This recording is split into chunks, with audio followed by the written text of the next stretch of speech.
सुप्रभात प्रिय विद्यार्थियों, आज की ऑनलाइन क्लास में आप सभी का स्वागत है।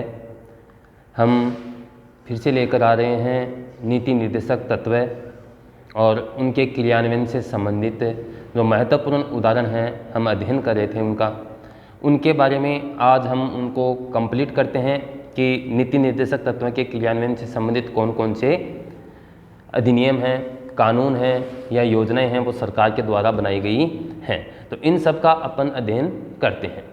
तो हमने अब तक के पिछले 2 वीडियो में चर्चा की थी कि नीति निर्देशक तत्व हैं उनसे संबंधित कौन कौन सी योजनाएं उनसे संबंधित है या कौन कौन से कानून हैं सरकार के द्वारा बनाए गए, उन सभी का हमने अध्ययन कर लिया था, जिसके अंतर्गत हमने देखा भूमि सुधार से संबंधित कानून कौन कौन से थे। इसके अलावा पंचायती राज स्थानीय संस्थाएं हैं उनसे संबंधित कानून कौन कौन से रहे। इसके अलावा हमने देखा था कि पंचवर्षीय योजनाएं हैं वो कहाँ से ली गई हैं, किस प्रकार से वर्तमान में कौन सी पंचवर्षीय योजनाएं चल रही हैं, उन सभी के बारे में हमने चर्चा की थी। इसके अलावा हमने कल के वीडियो में देखें तो कमज़ोर वर्गों के कल्याण के लिए कौन कौन सी योजनाएं, किस प्रकार से आरक्षण की व्यवस्था की गई है सरकार के द्वारा। शायद मैं समझता हूं कि आपको जो आरक्षण की व्यवस्था 3 प्रकार के 3 कैटेगरीज में मैंने बांट करके आपको बताई हैं वो शायद से आपको समझ में आ गई होंगी। नहीं भी आए तो फिर से मैं कोशिश करूंगा और ज़्यादा इसको एक्सप्लेन करने की, ताकि आपको ज़्यादा से ज़्यादा समझ में आए। मेरा प्रयास हमेशा ये रहता है कि आप सब जो मैं पढ़ा रहा हूँ उसको जिस प्रकार से ऑफलाइन क्लास में आप पढ़ते हैं उसी प्रकार से आपको अच्छी तरीके से याद रहे। तो हमने 104वें संविधान संशोधन, यह बहुत ही महत्वपूर्ण है, इसको ध्यान रखना है। क्यों रखना है? क्योंकि 104वें संविधान संशोधन के द्वारा अनुच्छेद 330 और अनुच्छेद 332, 2 अनुच्छेद बोले मैंने, अनुच्छेद 330, अनुच्छेद 332। अनुच्छेद 330 में किसका उल्लेख है? लोकसभा में अनुसूचित जाति जनजाति के लिए आरक्षण की व्यवस्था की गई है। अनुच्छेद 332 में क्या किया गया है? विधानसभा में अनुसूचित जाति जनजाति के लिए आरक्षण की व्यवस्था की गई है। तो इन दोनों के जो आरक्षण की जो व्यवस्था थी, यानी राजनीतिक संस्थाओं में जो आरक्षण है उसकी समयावधि को बढ़ाते हुए सरकार ने उसको कितना कर दिया है? 25 जनवरी 2030 कर दिया गया है। लेकिन आपकी जो पुरानी बुक्स हैं उसके अंतर्गत आपको 95वां संविधान संशोधन मिलेगा। तो अब उस 95वां संविधान संशोधन को फिर से संशोधित कर दिया गया है। पहले 95वें संविधान संशोधन 2009 के द्वारा इसकी जो आरक्षण की जो समय सीमा है, समयावधि है, यह 25 जनवरी 2020 थी। लेकिन अब इसको 2020 की जगह कितना बोला जाएगा? अब 2030 बोला जाएगा, अर्थात 25 जनवरी 2030 इसकी आरक्षण की व्यवस्था कर दी गई है। तो इसको आप विशेष रूप से ध्यान रखें, बहुत ही महत्वपूर्ण है, करंट में है तो ये पूछा जा सकता है। छोटा प्रश्न भी पूछ सकता है यहाँ से, बड़ा व्यवस्था आरक्षण की व्यवस्था से संबंधित प्रश्न भी पूछ सकता है। फिर हमने अध्ययन किया था 65वां संविधान संशोधन 1990 में हुआ था, जिसके तहत अनुसूचित जाति अनुसूचित जनजाति जो आयोग है उसको संवैधानिक मान्यता प्रदान की गई थी। इसके अलावा हमने देखा सामाजिक सुरक्षा से संबंधित कौन कौन सी योजनाएं, तो आपको योजनाओं के नाम पूछ सकता है कि सामाजिक सुरक्षा, नागरिकों की सामाजिक सुरक्षा से संबंधित सरकार के द्वारा कौन कौन सी योजनाएं संचालित की जा रही हैं। तो उसमें मैंने आपको नाम बताया था, स्वास्थ्य बीमा योजना है, वृद्धावस्था पेंशन योजना है, महात्मा गांधी नरेगा, जो महात्मा गांधी राष्ट्रीय ग्रामीण स्वरोजगार गारंटी योजना है 2005 से, आदि जो कार्यक्रम हैं वो सरकार के द्वारा सामाजिक उत्थान के लिए चलाई जा रही हैं। यानी समाज में जो गरीब वर्ग के लोग हैं या जो वृद्ध व्यक्ति हैं उनके स्वास्थ्य हैं, इन सभी को ध्यान में रखते हुए अनेक प्रकार की योजनाएं हैं सरकार के द्वारा चलाई जा रही हैं। तो इन योजनाओं को आपको 1 नंबर का प्रश्न पूछ सकता है कि कौन कौन सी योजनाएं चलाई गई हैं, तो उसको आपको विशेष रूप से याद रखना है।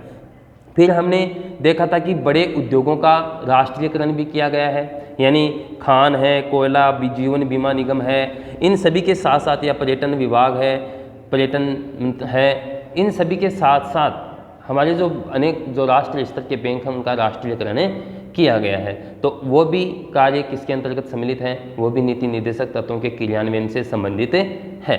फिर हमने देखा था कि न्यायिक व्यवस्था में सुधार, यानी कमज़ोर वर्गों के पिछले हमने 39 अनुच्छेद में देखा था कि जो कमज़ोर वर्गों के जो लोग हैं उनको निःशुल्क विधिक सहायता यानी कानूनी सहायता प्रदान करना सरकार का दायित्व होगा।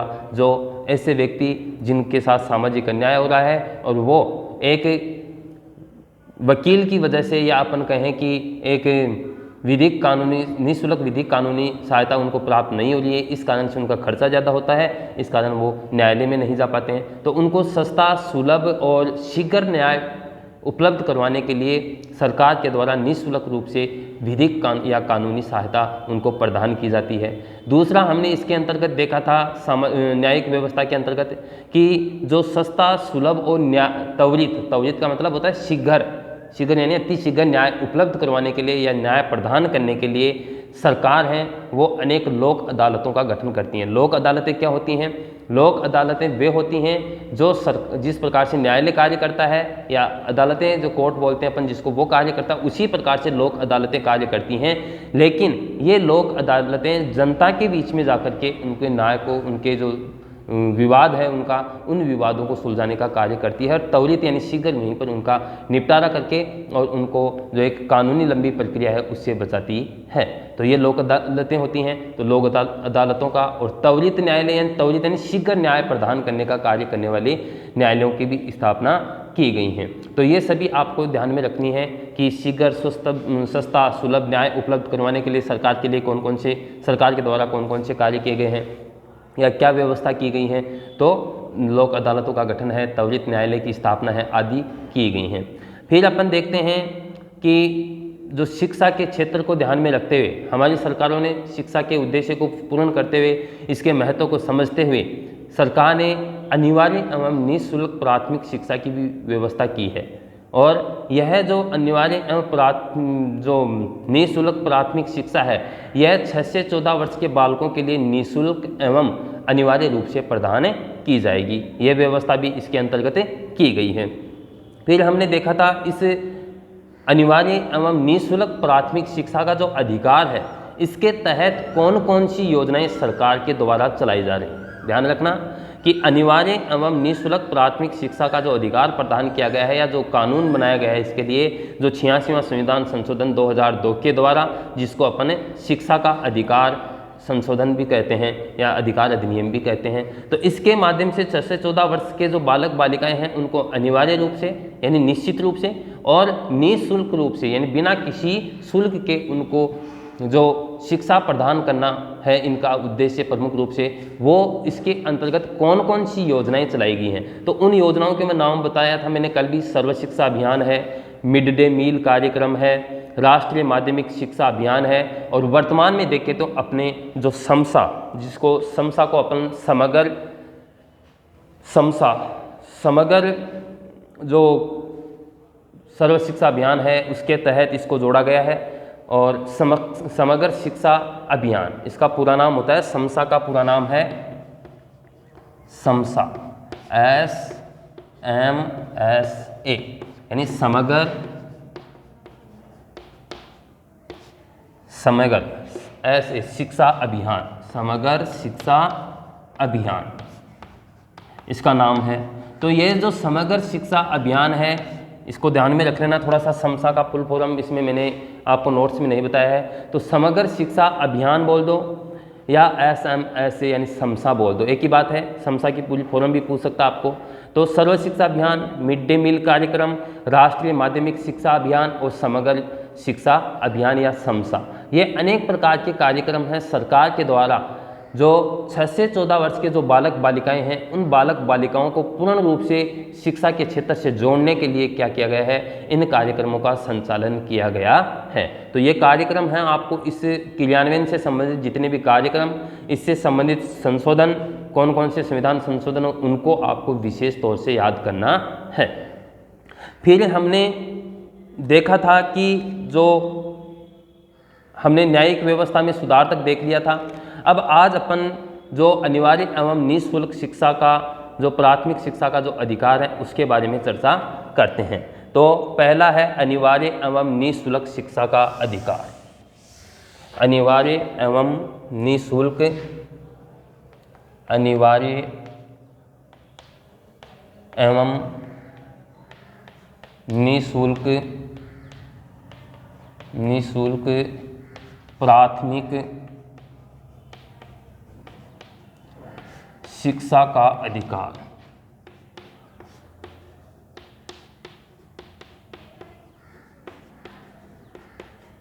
अधिकार। यानी मैंने आपको पहले भी बताया था, अपन 86वें संविधान संशोधन की बात कर चुके हैं, मौलिक अधिकारों में भी, नीति निर्देशक तत्वों में भी कर रहे हैं, और आगे भी अपन मूल कर्तव्य जो पढ़ेंगे उनमें भी इसका अध्ययन करेंगे। तो हमारी सरकारों के द्वारा शिक्षा के महत्व को समझते हुए, किसको? शिक्षा के महत्व को, शिक्षा के महत्व को समझते हुए, महत्व को समझते हुए या ध्यान में रखते हुए, समझते हुए क्या किया? हमारी सरकारों के द्वारा इसके महत्व को समझते हुए लोगों तक शिक्षा पहुंचाने के उद्देश्य से, किसके उद्देश्य से? लोग हैं, लोगों तक शिक्षा पहुंचाने के उद्देश्य से, पहुंचाने के उद्देश्य से क्या किया गया? 86वां संविधान संशोधन किया गया, और इसके तहत 6 से 14 वर्ष के जो बालक बालिकाएं हैं उनको क्या किया जाता है? उनको अनिवार्य एवं निःशुल्क शिक्षा प्रदान की जाती है। यानी इसका उद्देश्य तो क्या हो गया? आपको ध्यान रखना, पूछा जाए कि किस उद्देश्य को ध्यान में रखते हुए 86वां संविधान संशोधन किया गया, या 86वां संविधान संशोधन का मूल उद्देश्य क्या था? तो शिक्षा के महत्व को समझते हुए लोगों तक या 6 से 14 वर्ष तक के बालक बालिकाओं को शिक्षा पहुंचाने का उद्देश्य इसका प्रमुख रूप से रहा है। अब देखो, इसके लिए ये जो संविधान में जोड़ा गया, इसके लिए एक 86वां संविधान संशोधन किया जाता है। कौन सा? 86वां संविधान संशोधन। और इस 86वें संविधान संशोधन के माध्यम से क्या होता है? इस 86वें संविधान संशोधन के माध्यम से जो 2002 में होता है, और इसके द्वारा क्या जोड़ा गया? 6 से 14 वर्ष तक, 6 से 14 वर्ष तक के बालक बालिकाएं, के बालक या बालिकाएं जो भी हैं, उनको, बालिकाओं को अनिवार्य एवं निःशुल्क, अनिवार्य, दो बातें हैं, एवं निःशुल्क, निःशुल्क प्राथमिक शिक्षा की व्यवस्था की गई। निःशुल्क प्राथमिक शिक्षा की व्यवस्था।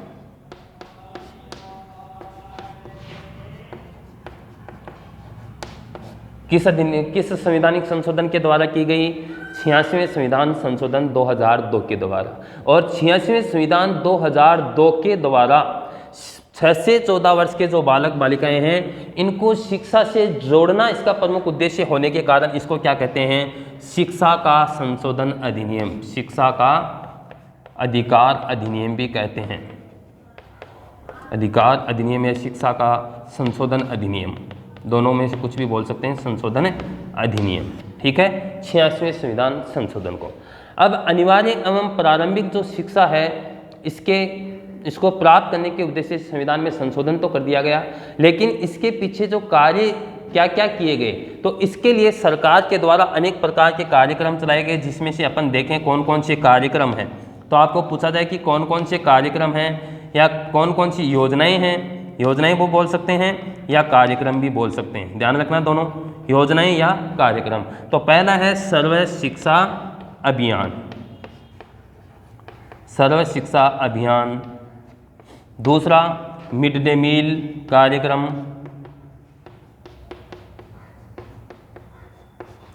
कार्यक्रम है। इसके अलावा अपन देखें तो समसा है, राष्ट्रीय माध्यमिक शिक्षा परिषद, यानी राष्ट्रीय जो शिक्षा परिषद या अपन कहें राष्ट्रीय माध्यमिक शिक्षा अभियान, राष्ट्रीय माध्यमिक शिक्षा अभियान। यानी ये सभी कार्यक्रम किससे संबंधित हैं? ये सभी कार्यक्रम जो प्राथमिक शिक्षा एवं अनिवार्य रूप से और जो निःशुल्क रूप से उपलब्ध करवाई जा रही है उससे संबंधित हैं। अर्थात सरकारों के द्वारा ये अनेक कार्यक्रम शिक्षा से जो वंचित बालक बालिकाएं हैं 6 से 14 वर्ष के, उनको शिक्षा प्रदान करने के उद्देश्य से प्रदान की गई हैं या संचालित की जा रही हैं। और वर्तमान में कौन सी संचालित की जा रही है? वर्तमान में जो समसा नामक जो है वह संचालित की जा रही है। फिर अगला 9वां पढ़ते हैं, संपत्ति के अधिकार से संबंधित व्यवस्था में परिवर्तन। यानी संपत्ति का जो अधिकार है, जो हमें मौलिक अधिकारों में प्रदान किया गया था अनुच्छेद 31 के तहत, और वह संपत्ति के अधिकार से संबंधित जो प्रावधान हैं उनमें क्या क्या परिवर्तन होते हैं, यानी उनमें परिवर्तन क्यों किए गए, क्या कारण था कि उनमें परिवर्तन किया जाना आवश्यक हुआ। तो पहला अपन पढ़ते हैं संपत्ति के अधिकार से संबंधित व्यवस्था में परिवर्तन। संपत्ति के अधिकार से संबंधित, संपत्ति के अधिकार से संबंधित